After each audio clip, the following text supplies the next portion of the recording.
Hey, how's it going? I'm Ryan, your unexceptional craftsman for this build, and today I'm going to be making a tabletop fire pit inspired by Dragonstone, as seen in House of the Dragon in Game of Thrones.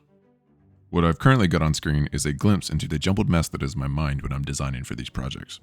I wish I could say there was some kind of method to this madness, but there isn't, and yet I was still somehow able to turn this brain vomit into a physical item that I think is pretty cool. My initial designs were for concrete molds made out of MDF, foam insulation board, and shelving board, but I couldn't quite figure out how to make the pour work the way I wanted it to, so I scrapped those and ended up going with other materials, as you'll see later in the video. Due to variations in the thickness of the wooden layers that make up the core of this build, I was only able to cut out some of them using the laser. The rest I just simply engraved the design to be cut out using other tools. Here I'm just drilling some starter holes so I can cut out the pieces using a jigsaw. As you may recall from my last video, I complained that 3 layers was too much work, but for some reason, I decided to triple that for this build. Who knows, maybe with the failure of my concrete molds, I figured that doing something that I had done before would get this project going. Which it did, but man was it just as repetitive as last time. I'll learn my lesson one of these days. I used a bandsaw to cut out the outer portions of the layers, but a jigsaw could be used just as well.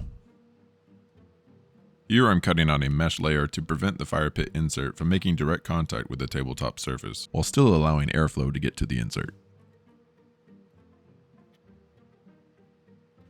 There are other channels here on YouTube that go into the science behind these DIY solo stoves and how to optimize their designs for greater efficiency, but I went for the good enough approach. I'm sure there are much better ways to do this, but all I'm doing is essentially separating the inside layer from the outside layer by filing away where the 2 layers are connected. Now flip the cup over and repeat the process until you can fully separate the inside layer from the outside layer. Now that the 2 layers have been separated, a lip has to be added back to the inside layer. This lip is necessary to center the inside layer, as well as to control where secondary combustion will occur, because we want that to happen lower than the top of the fire pit insert through holes that will be drilled later. It passes the shake test, so we are good to go. Now I'm drilling holes at the bottom of the inside layer to help direct airflow between the inside and the outside layers, so that secondary combustion can occur through holes that will be drilled at the top of the inside layer. These holes on the outside layer are the main opening for the airflow, since this cap is being added back to help direct that airflow upward for the secondary combustion. The cap also serves as a removable mini ashtray, so that's a plus. As I mentioned earlier, there is some science behind the ratio for the holes at the top and bottom of the inside layer, as well as the holes on the outside layer, so I encourage you to look into that further if you're interested in optimizing the design, because again, mine is just good enough. So the cool thing about making a fire pit insert like this is that you can use a wide variety of materials for fuel, such as charcoal, wood chunks, and wood pellets, to name a few. Or you can push all of that to the side and just use an unaltered metal cup and some rubbing alcohol.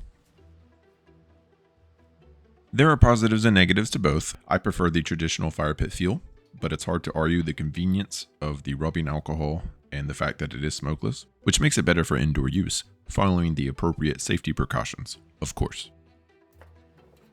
Since the round openings on a few of the layers of wood are a little bit wider than the fire pit insert, I'm using this aluminum dryer vent to add some thickness back so that there will be a tighter friction fit between the base and the fire pit insert.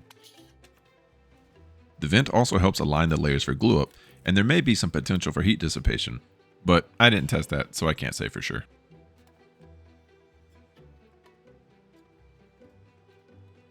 And now on to the stonework. I found these slate tiles out by my garage. They were left here by the previous homeowner. I believe they are roofing tiles. They are about 1/4 of an inch thick. They have one flat side and one side that is a little bit more textured. I've never really worked with slate before, or stone for that matter, but some pieces of the slate seem to be a little bit more flaky than others. And as I'm sure you can tell, it produces a lot of dust when you cut it.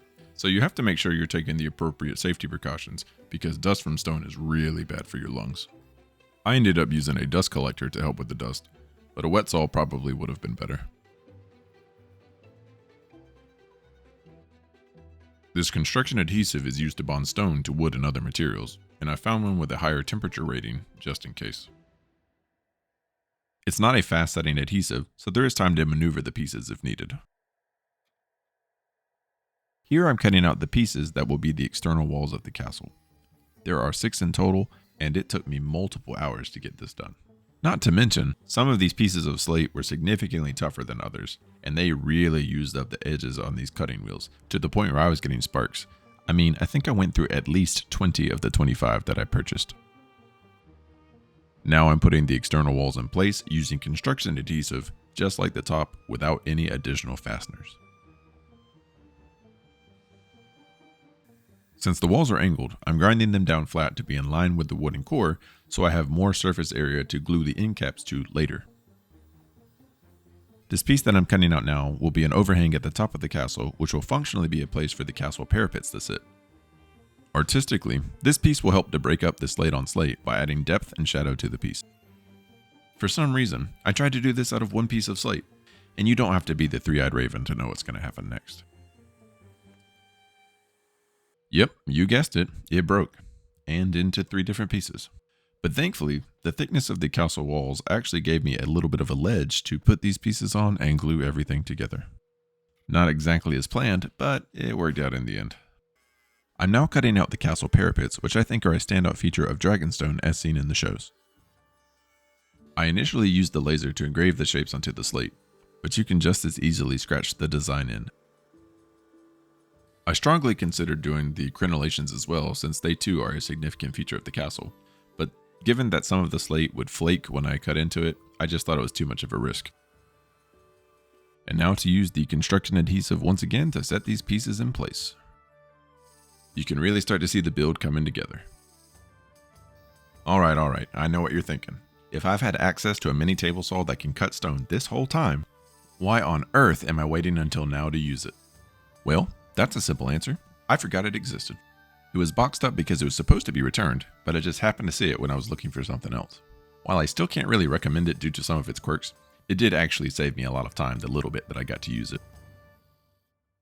The piece that I've been cutting will be the base layer of the build, which will also have a hole in the center to allow for airflow when using the wood-burning fire pit insert. I made the base a little bit wider than the rest of the fire pit to once again add a little bit of depth and to break up the visual monotony of the slate. Thankfully, with the addition of the mini table saw, I was able to make some fairly quick work of this brass that's going to be used for the end caps. That being said, these pieces did pick up a lot of heat, which made cutting them tricky at times. So there are several methods to transferring a pattern onto metal. I tried the acetone ink transfer method, but I couldn't get it to work. So instead, I commandeered my wife's Cricut and used the engraving tool, which resulted in a nice clean pattern. This sheet of brass is 18 gauge, which is a bit thicker than the sheet of brass I showed getting engraved. I switched to a thicker sheet of brass because I test cut the previous one and it ended up being just a little too flimsy for my liking. These are some starter holes, so I can use a jeweler saw to cut out the interior portions of the pattern. This was the first time I've ever cut a pattern out of brass, and while it was a little tedious, I actually kind of enjoyed it. I sped this up to 10 times speed because I wanted to show more of the process. There's really not a lot to it, but something about making something like this out of metal just really resonates with me. I guess it's because metal just seems like one of those materials that's not that easy to manipulate. So when you take it and turn it into a fairly detailed and recognizable image, it's, as the kids say, lit or fire. I don't keep up with the slang, but those words work with the theme of the video, so that's what we're going with. While this version of the Targaryen sigil isn't the most complex, it does have some curves and small details that prove to be a bit of a challenge, though as long as you take your time and use the correct saw blades, it's not too bad.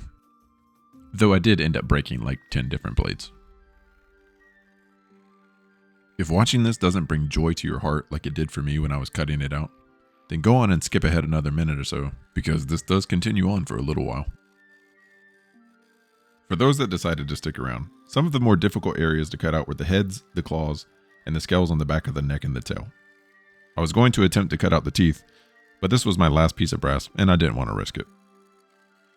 Some versions of the sigil have 3D elements to them, and I considered trying to carve the brass, but this video was intended to be released in July, so yeah, I had to scrap that plan. Apparently I didn't get this on video, but I finished sawing everything and cleaned it all up using various small files. Now on to my favorite activity, sanding. Or I guess in this case it's considered polishing. Regardless, it's terrible. But at least here the reward for all that hard work is something nice and shiny. Well, shiny enough for a thumbs up anyway. I decided to go with brass for the end caps because 1, I was struggling with the stone version, and 2, it adds some nice flair. Now for the final pieces. These are actually in the shape of horns in the show, but the horns didn't quite work with what I've got going on, so I opted for this design instead since it's used in the overhang and in the base. Now with these cut out, they will be glued in place and the build will be complete. While it took me much longer than I had planned, I'm happy with the final piece and I hope you'll enjoy it too.